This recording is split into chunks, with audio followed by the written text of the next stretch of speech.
সাবধান হয়ে যান। যারা প্রবাসে থাকেন, আমি তাদেরকে উদ্দেশ্য করে বলবো, তারা সতর্ক হয়ে যান।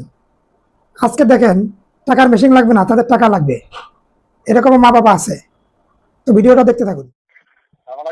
ওয়ালাইকুম সালাম। আপনি কি রাজার আব্বা কথা বলতেছেন? আচ্ছা আচ্ছা আচ্ছা। এখন আপনার ছেলে তো দুবাইয়ে গতকালকে মারা গেল, আপনি জানেন, অলরেডি খবর পাইছেন, আমরা বলছি, ঠিক আছে না?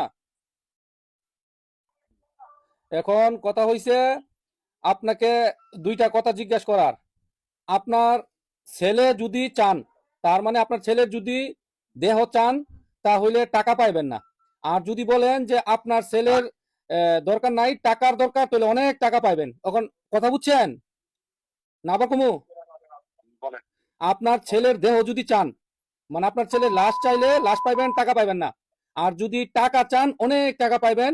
আর আপনার ছেলে লাশ এই দেশও দাফন করে দিব। এখন আপনার কোনটা দরকার?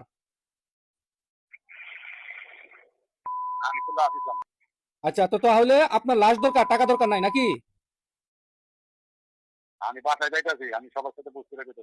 আচ্ছা আচ্ছা, আপনি সবার সাথে বুঝে তারপরে আমাদের জানান। আমি আবার আপনার কতক্ষণ পরে কল দিতাম? আধা ঘন্টা পরে না 1 ঘন্টা পরে?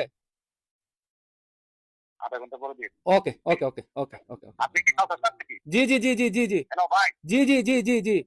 আচ্ছা ওকে ওকে ওকে। আচ্ছা আচ্ছা। তার আব্বারে ফোন দেওয়া হয়েছে, তো এখন তার আব্বা বাড়িতে পরামর্শ করে বলবো টাকা লাগবো নাকি লাশ লাগবো। তো আমরা এখানে অনেকেই খারাপ লাগতেছে। এই জায়গা বাপ যে বাপ মেন গার্জিয়ান বাড়ি কার কাছে পরামর্শ করবে? যাই হোক, তার তো কোয়া উচিত যে আমি টাকা পয়সা চাই না, আমার সন্তান চাই, আমার ছেলের দরকার আমার। কেমন যাই বাপ? হোক, যাক দেখি কি বলে দিই না। না, কি এটা বলে বলার দিই? কি আছে জায়গা? এটা কেমন বাপ? দেখ, এটা বাপ না কলঙ্ক? আচ্ছা, যাক, এখন পরামর্শ